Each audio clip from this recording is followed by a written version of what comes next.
Today we'll be discussing chapter number 4 for 11th class योग. Do you know कि जो पतंजलि थे उन्होंने इन्वेंट किया था योग को. उन्होंने सबसे पहले जो योग है, ओरिजिन ऑफ द योग वर्ड संस्कृत वर्ड है यज, वाई यूज यज से है, जिसका मीनिंग होता है ज्वाइन करना किसी भी चीज़ को. और अगर हम अकॉर्डिंग टू पतंजलि बात कर रहे हैं तो हु इज़ द स्पैन और द फाउंडर ऑफ द योग. और यज का उन्होंने मीनिंग ये बताया था कि हम अपनी सोल, जो हमारी आत्मा है, उसको हम किससे कनेक्ट करें, सुप्रीम कंट्रोलर या सुप्रीम सोल के द्वारा. अब आप ये कहेंगे कि सुप्रीम सोल कौन है, तो सुप्रीम सोल जिसको भी हम अपने माइंड के थ्रू कनेक्ट करने की कोशिश करते हैं, अपने हर दुख सुख में, अपनी हर एक्टिविटी में इनवाइटेड करते हैं, अपने साथ हमेशा वर्क, अपने साथ रहने की रिक्वेस्ट करते हैं, जिनको वही है आपके अल्टीमेट गॉड.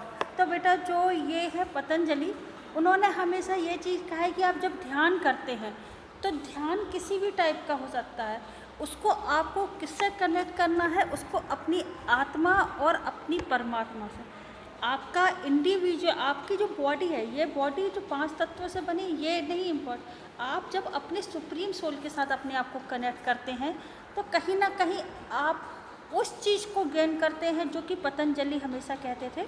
कि स्वामी दिगंबर जी ने भी यही कहा था कि योग इज़ द यूनियन ऑफ आत्मा एंड परमात्मा. जब हम अपनी सोल को किसी और के साथ इस तरीके से कनेक्ट करेंगे तो फिजिकल एजुकेशन में चैप्टर नंबर 5 योगा आपको इसी चीज़ से रिलेटेड एजुकेशन प्रोवाइड करता है, जिसमें कि आप ये बताएंगे yoga is the drive from the Sanskrit word yuj which means the union of soul with God. तो कुछ डेफिनेशंस भी दी हुई हैं यहाँ पर. उन डेफिनेशन के अकॉर्डिंग अगर हम मीनिंग ऑफ योग की बात करें कि योग क्या है एक्चुअल में, मीनिंग ऑफ दिगंबर जी ने ही कहा था. फिर उसके बाद गीता में भी यही कहा गया कि इविनेस ऑफ द टेम्पर, आपका जो कुछ भी है वो किससे रिलेटेड है, आपकी अपनी सोल की. और अगर शंकराचार्य की बात करें तो शंकराचार्य के अकॉर्डिंग योग है the withdrawal of the science origin from the widely object and their control. जब कभी भी आप किसी चीज़ को पाना चाहते हैं तो पाने के साथ साथ आपके लिए ये भी इम्पोर्टेंट होता है कि आप उसको किस तरीके से क्रिएट करते हैं. तो हमारे पास मीनिंग ऑफ योग के बारे में हम लोगों ने डिस्कशन करा. उसके अलावा है कि क्या ऐसा भी कुछ है जो इम्पोर्टेंस ऑफ योग के बारे में हमें बता रहा है. तो बेटा इम्पोर्टेंस ऑफ योग में सबसे ज़रूरी चीज़ें होती है कि हमारा जो कार्डियोवैस्कुलर सिस्टम है पूरी तरीके से इम्प्रूव और इफ़ेक्टिव हो सके. कार्डियोवैस्कुलर सिस्टम जो कि इंडोरेंस एक लॉन्ग टर्म एक्टिविटी के रूप में यहाँ साइंटिफिकली प्रूव है कि अगर हमारी स्ट्रेंथ एबिलिटी, हमारी इंडोरेंस एबिलिटी और हमारी रेस्पिरेटरी मसल्स जब हमारे ऑप्टिमल लेवल को गेन करती हैं तो हमारा कार्डियोवैस्कुलर सिस्टम क्या होता है, इम्प्रूव होता है. फिर उसके बाद है आपके पास कार्डियक प्रॉब्लम. तो कार्डियक प्रॉब्लम में भी आप ये जानते हैं कि जब तक आप अपनी इफिशियंसी को, अपने हार्ट की वर्किंग को इम्प्रूव नहीं करेंगे तब तक आप इफेक्टिवली वर्किंग यहाँ पे नहीं कर सकते. दूसरी चीज़ है आपके पास कि आपकी जो हार्ट और एब्डोमिनल है आपका वर्किंग करता है as a circulation and as a digestion, abdominal working होती है. तो कहीं ना कहीं आपके आसन जो कि आपके प्राणायाम यहाँ पे रिदम ऑफ द इनहेल और एक्सहेल प्रोसेस से है, जिसको आप इम्प्रूव कर सकते हैं. नेक्स्ट चीज़ है proper functioning of digestive organs.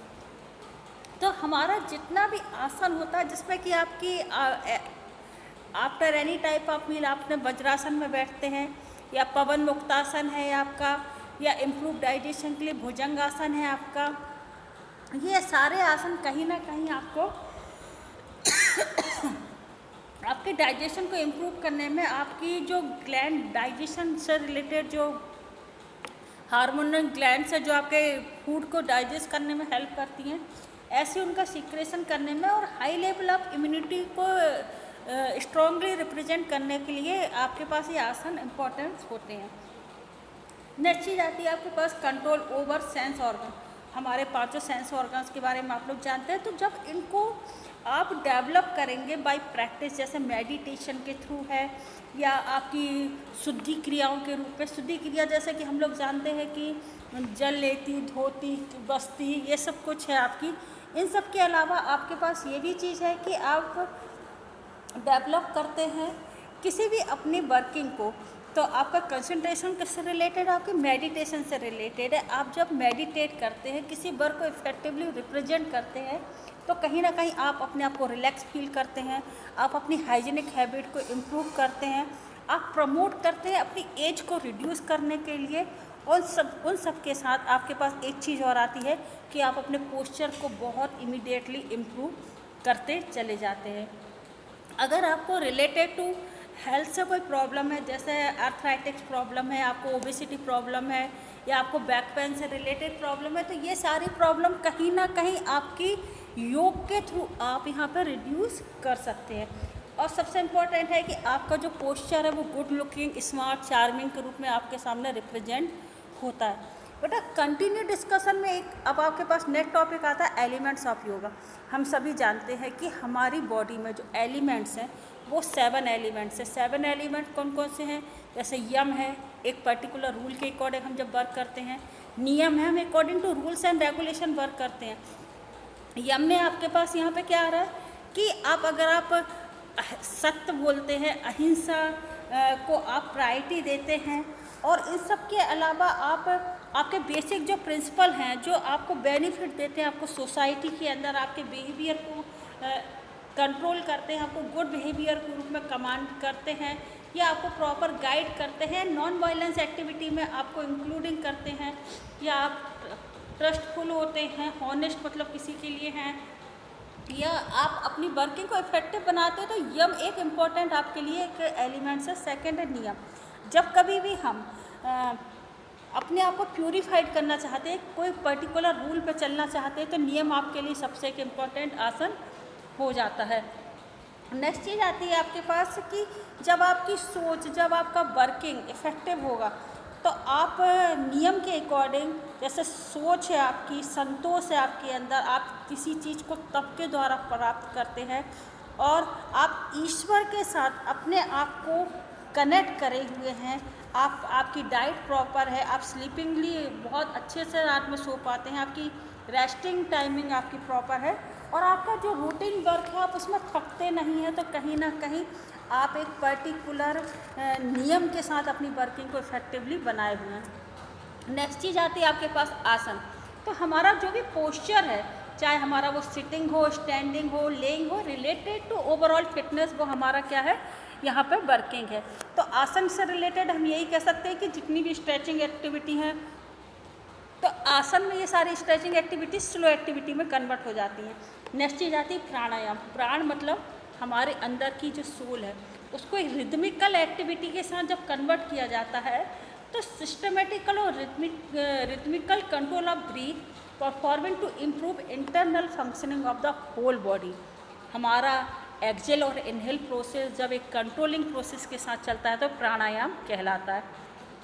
प्रत्याहार हम लोग जानते हैं कि हमारी जो भी कैपेसिटी है, उस कैपेसिटी को और डेवलप करके हम अपनी इंटरनली कंट्रोलिंग पावर को, अपनी सेंस पावर को, और अपने ही वर्क को किस तरीके से ऑर्गेनाइज कर सकते हैं एक प्रॉपर पोजीशन के साथ। धरना से समझते हैं कि जब आप किसी चीज़ को लेके एक प्रॉपर स्टैंड करते हैं और आप सिर्फ एक सिंगल ऑब्जेक्ट को लेकर उस चीज़ को क्लियर करना चाहते हैं, उसी चीज़ को गेन करना चाहते हैं, तो वो सब क्या कहलाता है टॉपिक आपका धरना। धरना मतलब किसी एक चीज़ को उसी पे स्टैंड रहना, उसी को धारण करते रहना, धरना है।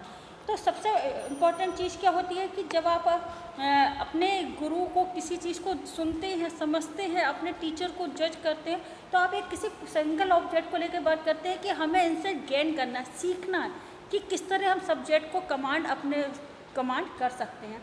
फिर नेक्स्ट चीज़ है ध्यान। तो control the overall working your mind and meditation. हमारा जो ध्यान है, हमारी जो कुछ भी वर्किंग है, वो कैसी हो जाती है, एक हाई लेवल पे हम जाके अपने आप को कंसंट्रेट कर पाते हैं, एक पर्टिकुलर डिजायर्ड गोल को अचीव करने के लिए कंसंट्रेट करते हैं। तो वो क्या हो, आपका पर्टिकुलर सब्जेक्ट के साथ आपका लेवल ऑफ कंसंट्रेशन एंड ध्यान है। समाधि आपकी लास्ट कंडीशन कहलाती है। It is the state of the super consciousness with the ध्यान। जब आप ध्यान में पूरी तरह इस तरीके से समा जाते हैं कि आपको आउटर किसी भी एक्टिविटी का कोई नॉलेज नहीं रहता।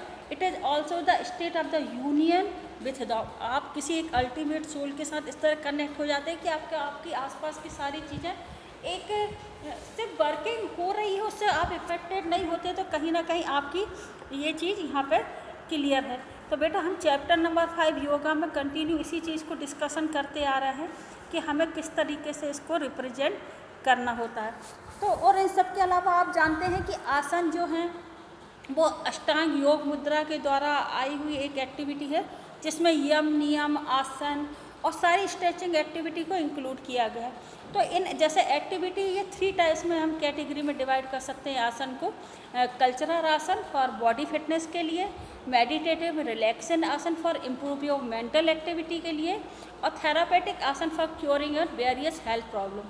तो नेक्स्ट वीडियो में हम लोग डिस्कशन करेंगे इन्हीं आसन से रिलेटेड वर्किंग को, जिसमें कि हमारी अपने एजुकेशन, फिजिकल एजुकेशन के साथ किस तरीके से हम इन प्रॉब्लम्स को क्योर कर सकते हैं।